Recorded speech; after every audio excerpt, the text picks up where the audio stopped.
Good evening, everyone. Tonight, the two books of Libro de Crónicas, the sacred writing, two books of Chronicles. We try to cover in about 1 hour a fascinating and very serious subject.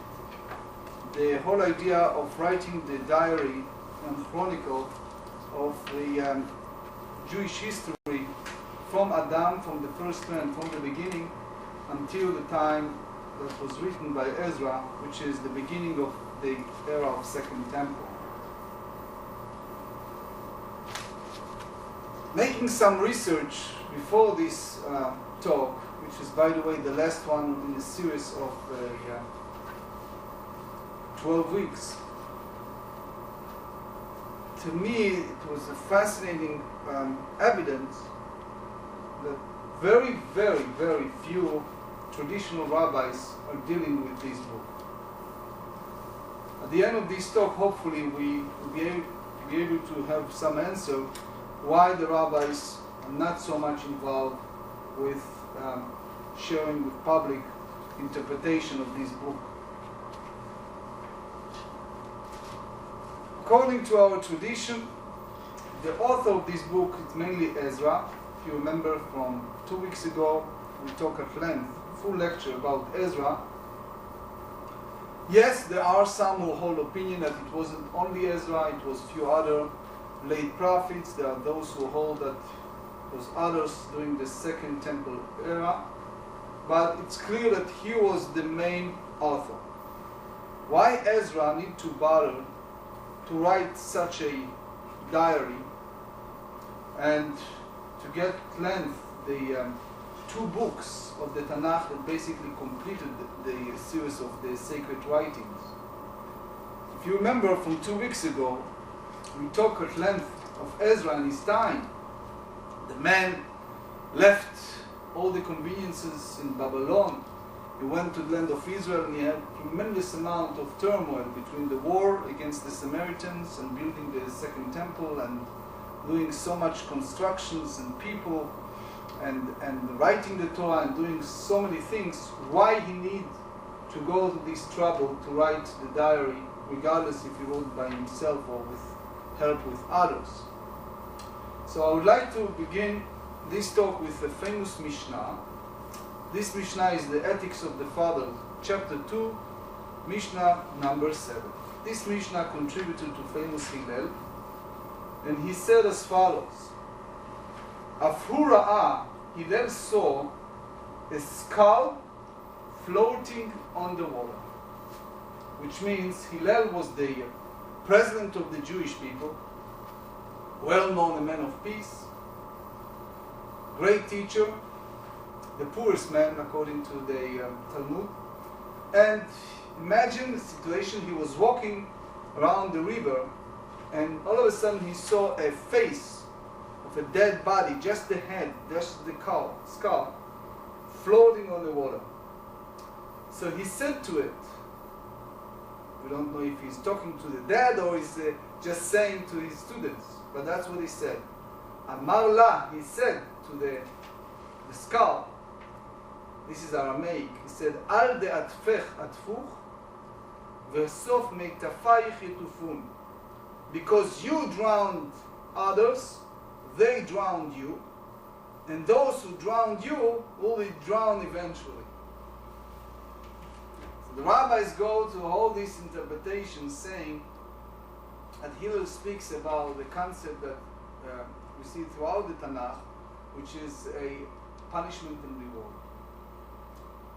This is a man that was a murderer. Either Hillel know him or he heard about him, and he said, what you did to others, it's come back to you measure for measure, and in a way, they who drowned you, those who drowned you will be drowned eventually.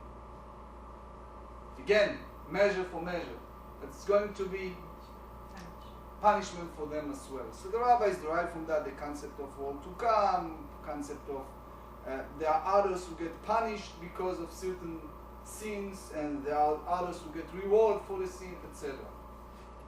But the foundation of this Hillel's teaching is the biblical foundation. You see it throughout the Torah, Nevi'im and Ketuvim, but particularly in the Book of Deuteronomy, the reward and punishment for sin, measure for measure. I'm not speaking eye to eye and things like that, that's the Code of Hammurabi and those questions. I'm speaking about a very clear methodology of teaching, which is a person does something and there is a result, is a cause and a result.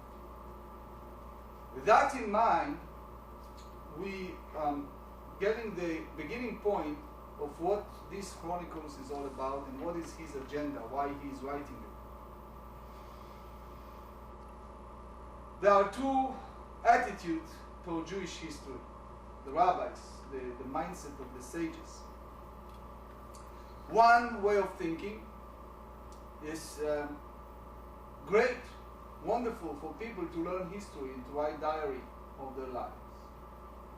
There is another one that opposed it and said, it's meaningless. Why should you bother to spend your lifetime or so much energy to write something? If you go to rabbinic writing, you see that in a lot of writings they are very much encouraging. Study history, study geography, but you see at the very end of Book of Esther, for example, the text said at the very end, and the rest of the story you can read in the Chronicles of the kings of Persia and Madai, which means the rest of the story, it's unrelated and we don't bother. If you want, you go to their books and read. The rabbis derive from that the very important concept, and we are now at the end of one of those series of 12 lectures of history. Just learning history, it's meaningless. If a person just sit in a classroom and learn about history, any group, the rabbis have a very strong words. One of them is a famous Mishnah in Pirkei Avot that said, if a person is just accumulate knowledge and doesn't have any applications, it's like you have a very little roots and a lot of branches, which eventually any strong wind can fall these trees apart. But they said, if a person takes this study to heart and make tikkun olam, which means if a person can improve his or her world and make it better, then it's great. So therefore, if you have a session and you study history for the purpose of intellectual stimulation or just to have some entertainment, then it's really a waste of time. It's like watching another talk show on TV. My friends used to call it the idiot box.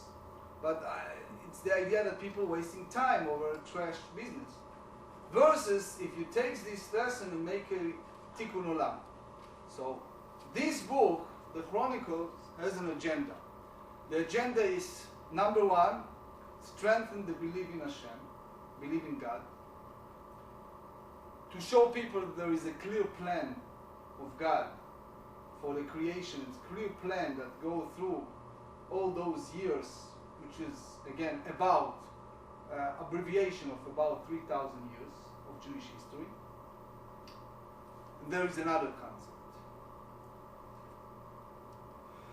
The concept is a measure for measure, but here we need to go a little deeper on that. In one hand, it's written in the Torah, in the Ten Commandments, that God is the very strong God, and later the Torah said in the book of Exodus, Poked avon avot al banim, which means the children pay for the debit of their parents, which means mistake that made by parents afflicted upon children the second, third, and fourth generation. However, there is another source in the Torah, in the book of Deuteronomy, that said, Lo yumtu banim alavot, ish bechet'o yumatu, which means children should not die because of their father's sin. Each person is judged individually. Rashi, the famous commentator, right away explained this concept by quoting many rabbinic sources, and he said, it's all apply if the children continue certain patterns, certain behavior of parents, then they suffer the consequences. If the children do not behave in a sense of negative for the parents, then any type of punishment is not applied to their children, which in a way the rabbis reconcile those biblical texts that contradict each other. Well, if we go to the Tanakh at large, and this is just some word of intro before we go to the text itself, you see that in the Tanakh there are three types of gmul, meaning reward and punishment, measure for measure. One category, it's called in rabbinic literature gmul ishi, which means individual. The person gets a reward or punishment according to his certain behavior. For example, the Torah said the soul that committed that sins need to pay the price. There is second category that is called gmul mishpachti, which means the family will pay the price. Several examples. We mentioned that the Torah said that the second generation, the third generation will get punishment for something. Or another example, we read in the Book of Kings, stories of kings that committed sins and then the children continue on, etc., etc. Another famous example, the story of Achan, which we discussed in the past, was a fellow that took from the leftover of city of Jericho, and his family covered up for him. And then when it was a lottery and they catch him, they all pay the price. Not only his sin, but others. So the measure for measure is a principle that's saying throughout the 24 books of the Tanakh, that every single action, the living God, involved with every single action of every person. So if we go to the Ishi, to the person, I'll show you just a very famous several examples, how strongly it's appearing in the whole writings. Adam and Eve, they didn't pass the test, they're out of Garden of Eden. Cain killed his brother, get punished for that. The generation of the great flood, they mess up. It was a decision, eventually a terrible decision to annihilate them. Versus the children of Noah, who well behaved, and well behaved in the sense of the father and the animals, and they say, next, Sodom and Gomorrah. All the people of Sodom and Gomorrah get a punishment. Versus the story of Jonah and the city of Nineveh, non-Jewish city or state. They all penitent, they all repented, change around their destiny. So the action of the Almighty is very clear in the way that this text is written. And the literature, the text, try to show that there is a very strong correlation between each person's action and the result. King Saul, for example, he was warned to do certain thing, and all of a sudden he lost his kingdom. But it wasn't just losing his kingdom, it was a whole concept of kingdom transferred to someone else, to a different family. So his personal action, his personal mistakes, not only affected him, but basically affected even the potential future generation. His son Jonathan did not inherit the kingdom. Another good example is the book of Yechezkel. It's a famous chapter 18 in the book of Yechezkel, which I recommend you to read later on. So the entire chapter is dealing with the personal responsibility for action. The prophet Yechezkel said things, people did not accept that, they don't follow, and it was a very clear two groups. One group followed him, another group rejected him, and those who follow him get reward, those who rejected him get punishment. So what we understand so far, in the Tanakh in general, there are many, many examples of measure for measure. Now, the motivation of this agenda, of writing these things, is people should take it to the heart and change for better. However, and this is a very deep concept, that you have to go along with me what I'm going to lead you now. Very deep concept. We are walking now on a tightrope. And a tightrope is this. If people see an immediate punishment for their sins, we are losing the very basic core of our faith, which is the freedom of choice. If a person, let's trace a scenario. I'm talking here to traditional Jews. So if a person, for example, eat pork on Yom Kippur, and the next day he gets, God forbid, an accident, and everyone see it constantly, then what happens is people are going to stop eating pork and going to fast on Yom Kippur as a fear of punishment, and in many ways we are losing the whole idea of freedom of choice. So in that sense, the Almighty didn't wish that to happen. He wanted to give us the very strong feeling of making our choices throughout our lives for anything and everything, all the times. And therefore, if a person does something wrong and he or she is afraid of punishment, do we need to give him a reward for that? In other words, if a person did not eat pork or did fast on Yom Kippur because he's afraid of punishment, then the big question is, we always speak about punishment and reward at least in the language of people understanding. There's always expectations. I'm doing something right, so I'm expecting certain consequences, either for me, for my future generation, etc.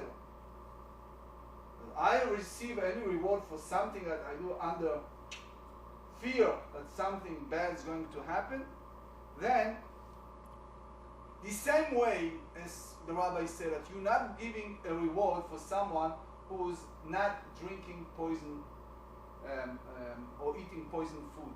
You're not going to give that person a reward, because any normal person not eat a poison food, okay?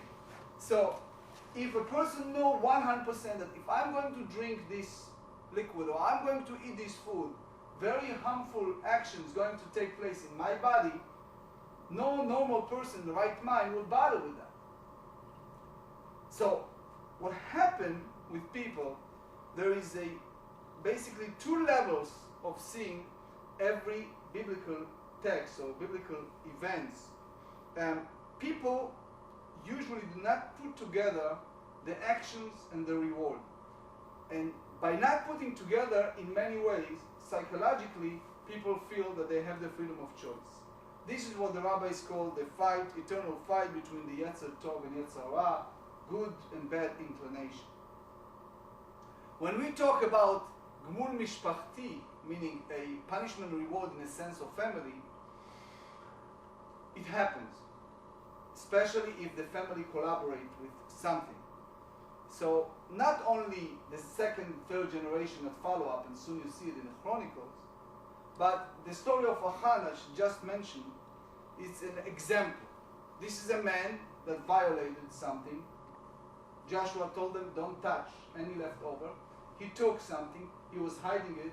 It was a mess. 36 soldiers get killed. They felt, God said that they did something wrong. Joshua said, who did it? No one wants to admit it. And they make lottery and lottery and lottery until they catch the tribe, until they catch the family, until they catch that person. And it turns, it wasn't just him, it was the family that covered up for him. Or, if you read the story of, very painful story of the sons of Aaron, that they died, sudden death, fire came from heaven and consumed them in the Torah. So, as much as we try to focus on them, many sages could not run away from the fact that Aaron was a very important, vital part of the golden calf. And there is some type of feeling that is some types of relationship. Rashi brought it clearly in the Book of Deuteronomy in chapter 9, sentence 20, that it was some types of paying back or punishment in a sense of family. Book of Kings is an example. Describe different kings, and those kings behave in a certain way, and it was a result, not only by them, but also the next king, the future generation. For example, King Solomon. Beginning was great, then it was mistakes he made, all kind of women that start bringing abomination to the palace, making a idol worshipping, incense, etc. And then God appeared to him and said, look, because of your father and the whole story, you're not going to lose anything, but it's going to be a divided with the nation, with your son's time, and it's going to be a bad news in the future for all these temples. So the rabbi asked a question, is that punishment for Solomon or punishment for his children, etc.? And they come to conclusion it's a combination of many. First is punishment for him because he was the builder of the temple, but also it's a punishment for the future generation because they follow up certain pattern of behavior, his son Rehoboam. Another good example is the story of Menashe. It was a very sad story which we're going to read soon of King Menashe. It went so bad that he brought an idol to the temple. Not only worshipping idols, not only thing, he brought a tzelem, he brought an abomination to the temple. So from that time it was 54 years until the Judah kingdom lost the kingdom and the whole story of the destruction.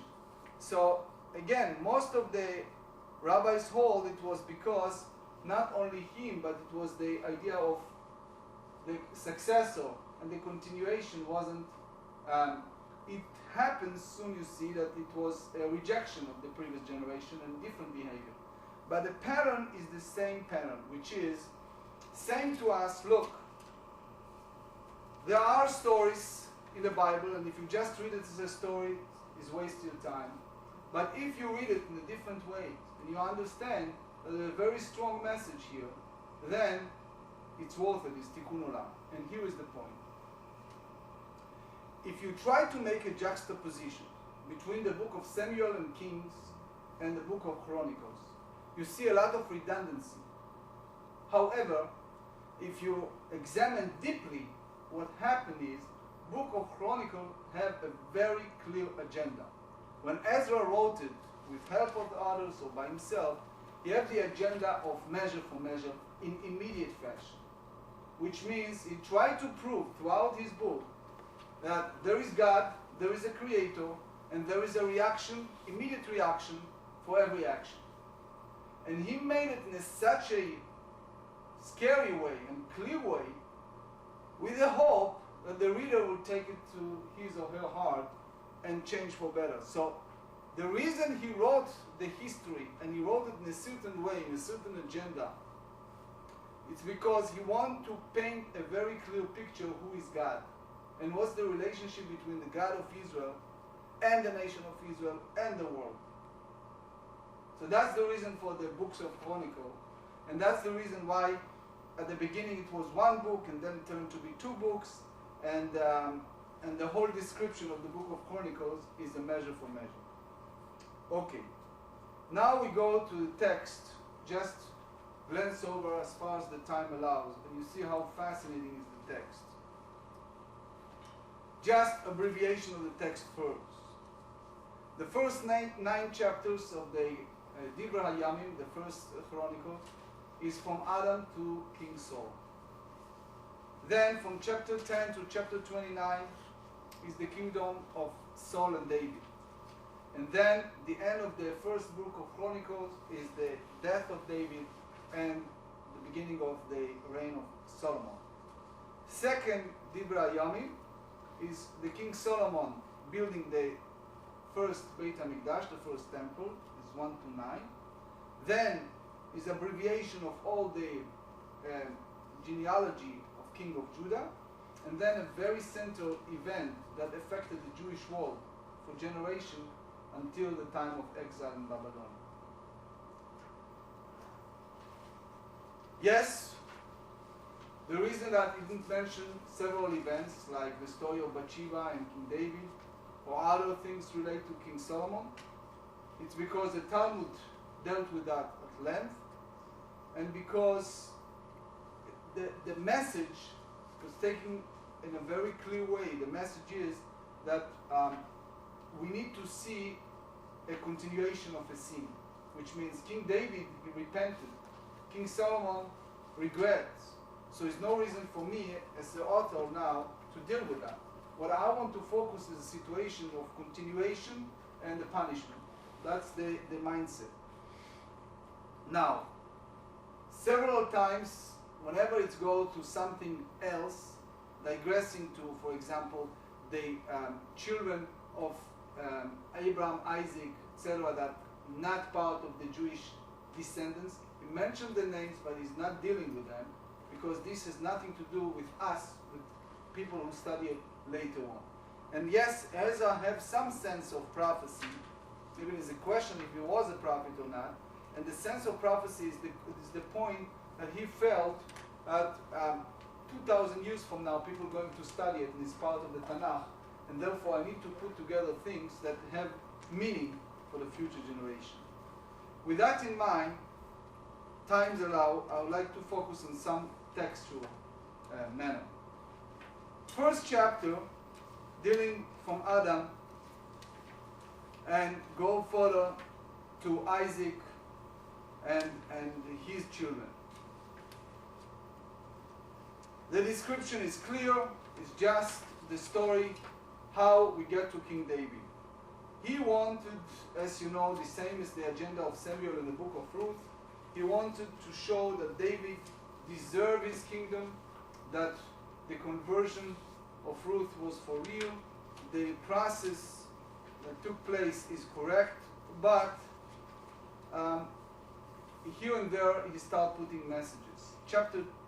For example, chapter 2, sentence 7, he mentioned that the children of Carmi and the family of Carmi was the Achar Ocher Israel, the fellow that did the story we just mentioned of Joshua in the and his family, and it was a punishment not only for that person but for the entire family. Then, if we skip several chapters, because most of those chapters dealing with lineage, and the reason why he is dealing with lineage, he is dealing with what that lineage of that certain behavior affected certain people. So here is several examples. It was a time that they divided the land in chapter 5. And when they divided the land, it was 2.5 tribes in the east side and the rest of the tribes on the west side. Those who behave properly and help each other prosper and be successful. Those who not get punishment. So he is very clear with this attitude, unlike Book of Kings. Then, if we go to chapter 7, he is dealing here with the story of Zelophehad and his daughter. Zelophehad is a story in the Torah, and how they inherited the land and what happened to them. So again, Ezra here, putting in writing all of that, he wanted the people to understand that God is always there, and God is always involved in the Jewish life and Jewish history and Jewish happening. So for example, when the Jewish people in chapter 10 wanted a king, and they get a king like King Saul, God at the beginning said to Samuel why they need to bother. But then later on, when they get the king and he gets to his head, things turn sour. Now, at the end of chapter 10, for example, is a very deep message. And the message is, King Saul lost his kingdom. Why he lost his kingdom? So sentence 13 said, and 14, very important message, the end of chapter 10. King Saul died, B'ma'alo asher ma'al ba'Hashem, because he basically violated the trust that God gave him. Why? Number one, Asher lo shamar, that he didn't follow the instruction regarding to Amalek, which Samuel instructed him, and a second reason, vegam lish'ol ba'ov lidrosh. He went to that woman and he asked about to bring the body, the soul, not the body, of Samuel, the dead person, and he communicated with the dead, which is a violation of Jewish law. So these two reasons, he lost his kingdom. And his death, which is a description later on, is a committing homicide death, like suicide in a way, is a just horrific death, which again, he brings it up to show us there is a punishment, right away punishment and rewards. For we take him in the highest esteem. I must say a comment over that, whenever I hear any lecture of anyone who try to say bad things about David, I have a problem with that for two reasons. First reason, it's because how you use the prayer book, which filled with David prayers, and by the same token you say bad things about him. But also is another point. King David is a penitent, and by Jewish law, a penitent, you're not allowed to go bring back history of a person if he regretted those actions, and since David did so much for the Jewish world by getting rid of the enemies, by building the foundation for the temple, etc., and the prayer book, and the book of Psalms, etc., it's really wrong, in my opinion, to say any bad words about the man. In a way, it's even hypocrisy, because you are praying and you use the literature that he wrote, and by talking you say anything bad about him. So that's just the personal comment that I always have a hard time. Once upon a time, years back, I walked out of a classroom, which was one of the rare occasions when the teacher was going on and on speaking about David. But chapter 21 in the book of Dveri, Ayim, he's bringing here a very fascinating sentence, and he said, "Vayamod Satan al Israel." The Satan stood against Israel. Vayaset David, and he instigated King David to count the Jewish people after the war. So what is the Satan here? So he is not speaking about person. All the commentators and the sages deal here with a Satan in the sense of evil inclination, of an entity that's doing wrong, not a person in that sense. But the reason that he mentioned that, even it's not the greatest thing about David, that he count the people and get punishment, is because he was, again, a penitent, he felt bad about it, and eventually he brought an altar and a sacrificial offering. So again, this is the same story. It's the whole description, how David, Psalm 13, felt bad, and he put his head down, and he said, "I'm so sorry, God, forgive me," etc., etc. And this is the king of the Jewish people. Well-respected king. All the respect that Solomon received was because of his father.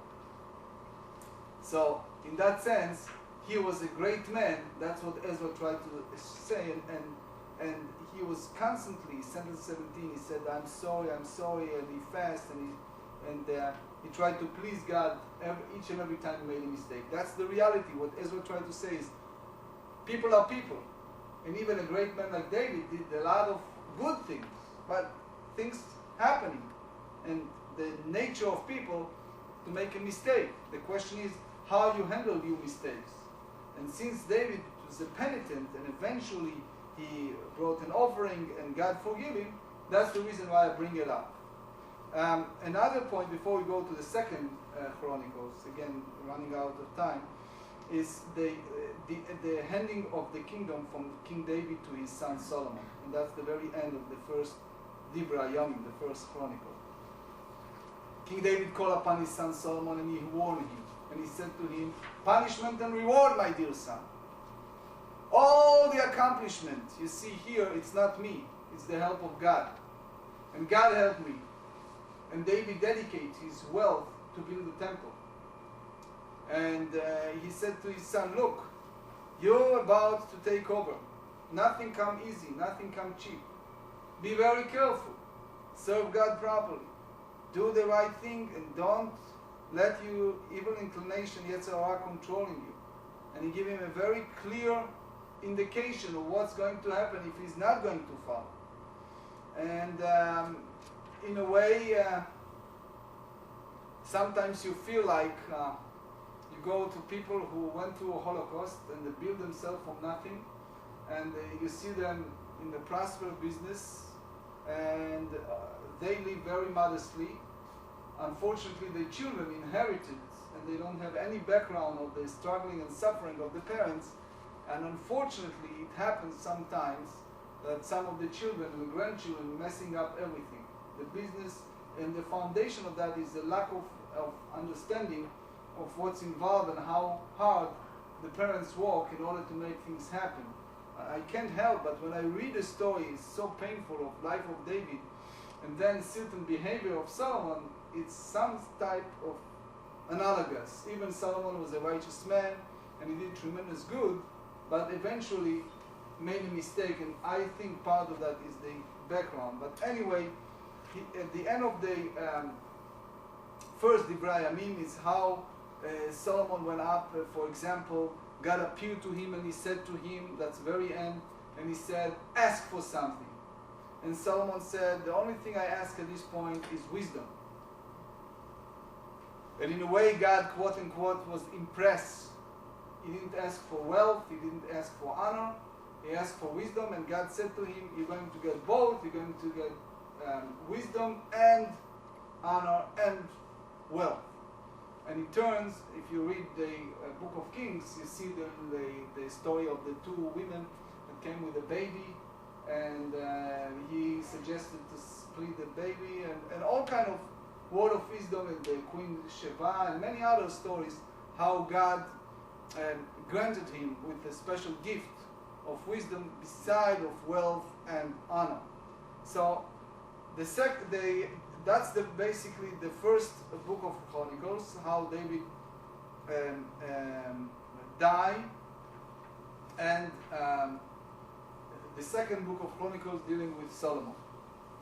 The beginning was great, how Solomon built himself up and built the Beit HaMikdash, the temple, and all the details how he built the temple and the beauty of the building, which again, you cannot compare anything like that in any other description in the Tanakh. And then the prayer, this is very important concept in Judaism. It's not only the side of the physical materialistic building, but it's also the other side, like chapter 6 in the second Debray Ayamim. This chapter 6 deals with now prayer and how sincere Solomon was his prayer, and asked God for guidance and prayer, and for the merit of David. For example, we read Psalms, when we return the Torah to the ark from the book of Psalms, that said, open your gates. So the story goes that the first time he tried to open the gates of the temple and didn't open by themselves, which was one of the miracles, but then he asked for the merit of his father, and it happened. And then Solomon prayed. Chapter 6 is a crucial chapter to study, the second Debray Ayamim.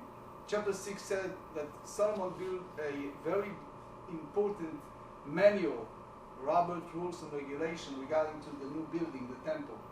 So he speaks here about what type of service and how. So he said, for example, when there is no rain and people are going to pray here, you, God, is going to listen to them and makes a difference and forgive them. When they bring an offering, things going, when there's a famine in any place in the world, if is a king need to go to war, if there's any personal issues or public issues, they come here before the temple and they pray, and it makes a difference, and they're going to change. This is chapter 6, and he said, as long as the penitent is sincere and they return, you will listen to them and you make a difference. This part of these sentences, if you read in our prayer book, combination of this text, it's because King Solomon was very sincere.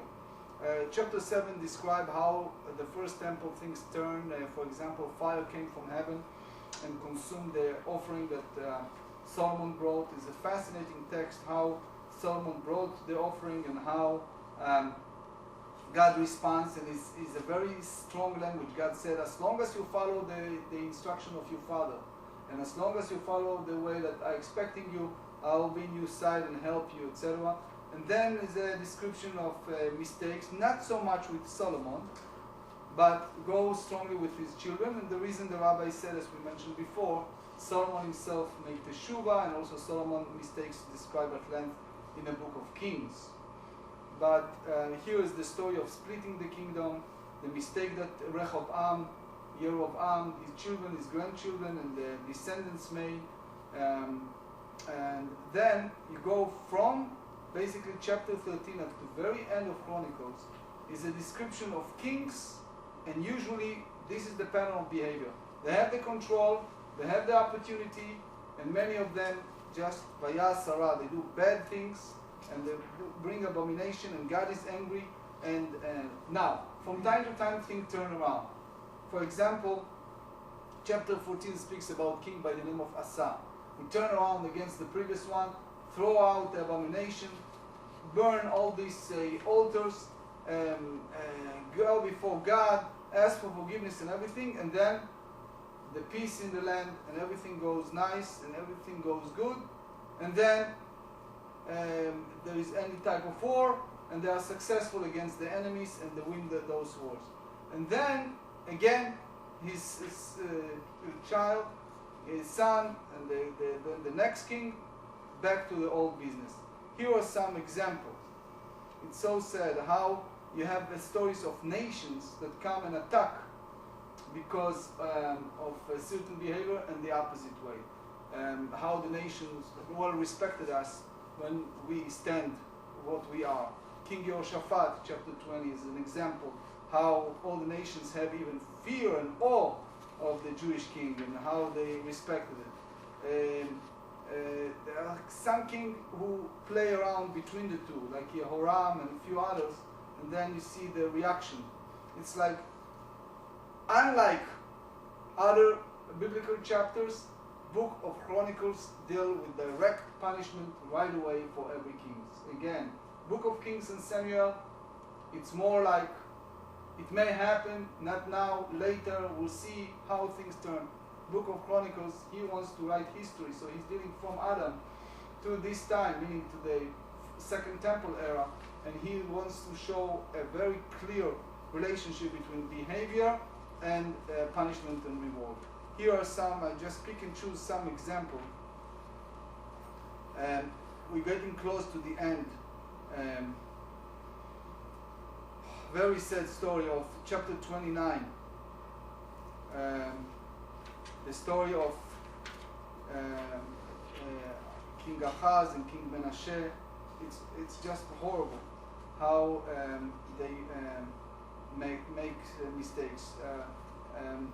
Before that, it was King Yechizkiyahu that did Passover and did everything right, and put people together, and even is the story how King brought healing and the celebration of Passover, and then right away after that, when he passed away, and they have the children and the grandchildren back to the old things. So now the end of this second book of Chronicles, is the story of getting down. How they, what happened to the first temple, why it's destroyed, etc. So, for example, chapter 36, to speak about King Jehoiakim, that he did a horrible thing, and as a result, the Nebuchadnezzar, the Babylonian king, came, and he arrested him, he brought him to Babylon, he tortured him, and eventually he get rid of him, and it's terrible. And then you have another son, Jehoiakim, and again he ruled over 3 months and 10 days, and he did bad in the eye of God. And then Nebuchadnezzar came, and he brought another king. And then his king Tzidkiah ruled 11 years, did bad, didn't listen to Jeremiah, and as a result, if you read the text, they blind him. They burned the Jewish wall around the wall of Jerusalem, etc.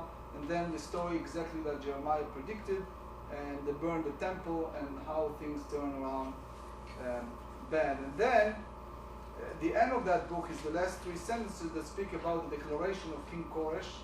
Some said, as we mentioned, that he was the son of Esther, There are others who say that it's not the same one, it's the one before. But the Koresh said that you need to build a temple, and I'm here, Ezra, and I'm about to follow, and I'm going to the Jerusalem now, and I'm building the temple. So that's the abbreviation of what's involved. It reminds me very much that the weekly Torah portion, which we're about to read, is the mitzvah of Kiddush HaChodesh, sanctification of the new month. If we count the mitzvot in the Torah, the first mitzvah is in the book of Exodus, that God said to Moses and Aaron in the land of Egypt, you should sanctify the new month, which is the month of Nisan, upon leaving Egypt.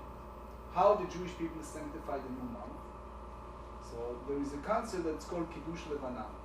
The Jewish people go out once a month and look at the moon, and when they see that it's completed, right, about to complete, they say a special prayer, is in a prayer book, that the true God said to the moon that you will be full and the moon is completed, and we bless God for that. So the question is, what's involved here? We have stars, but they're always there. We have the sun, we see the sun in the morning, it's very strong. And you have the moon, that looks, if you look at the moon, it's a very interesting phenomenon. It's like the chief controller of the computer, but what he does, it's one time it's very small, or you don't even see it, and then you see it in full. Why the one who controls everything, which we call God, make the moon in such a way? So the rabbis go further to say that during the time of the Syrian, some said Greek Assyrian, the time of the second temple, it was 3 decrees they put against the Jews. Number 1, they forbade the Jews to observe Shabbat. Number 2, the circumcision, Brit Milah. And number 3, they asked the Jews not to observe the commandment of sanctification of the moon. So the rabbis ask a question. We understand Shabbat because Shabbat is one of the foundations of our faith. We understand circumcision because that's in a physical way and is a recognition that you are part of the tribe.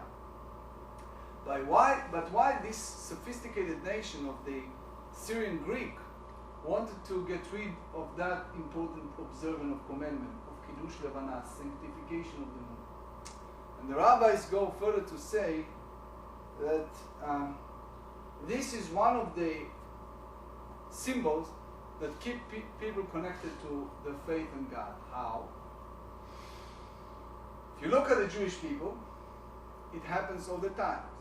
Either you see them go down, down, down, almost disappearing, and then you see them flourishing, collectively and individually. I heard a story from 2 sources. One is the Rabbi Solomon, the Rosh Yeshiva of Lakewood, and there's another source I heard from another rabbi who said that when they talk to survivors of the Shoah, survivors of the Holocaust, right after the war, and there are many who escaped and came to this country, they asked them, how do you survive in a sense of observing Judaism? So they said, well, in the camp, we cannot keep kosher, because there's no way you can keep kosher. We could not observe commandments because you can't. But there is one thing that kept us very strong. Once a month, devotedly, sometimes people even endangers their life.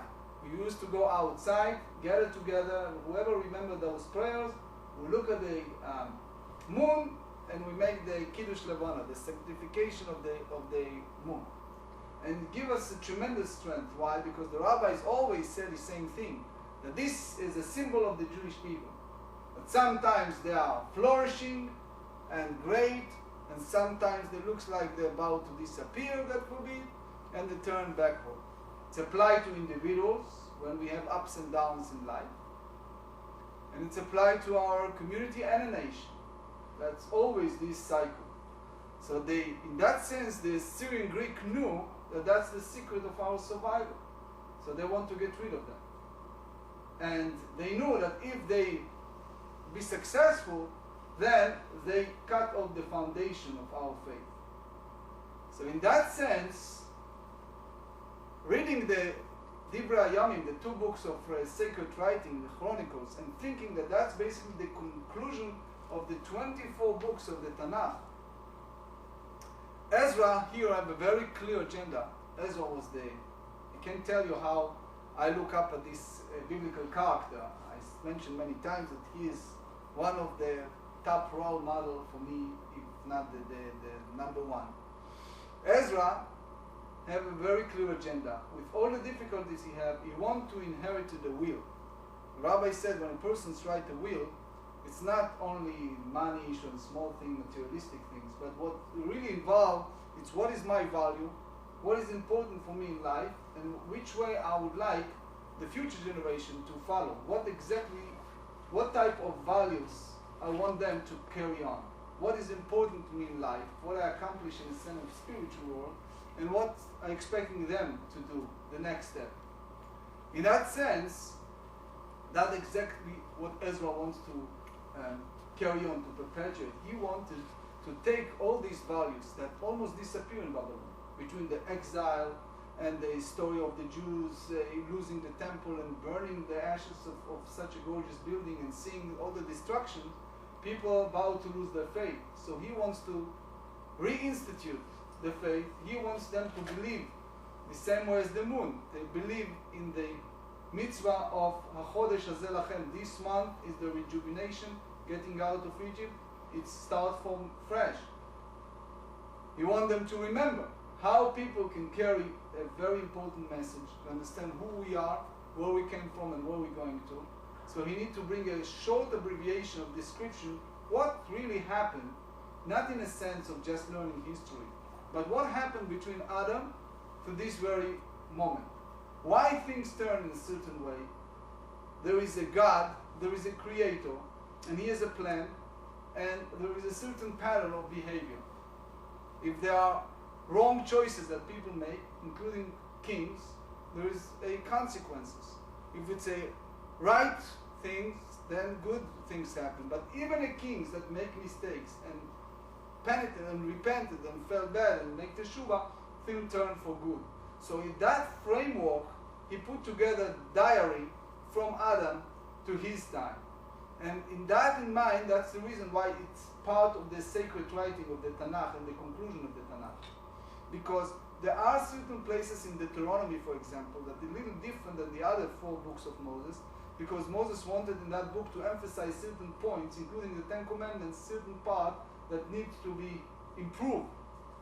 In that sense, Ezra felt the same way.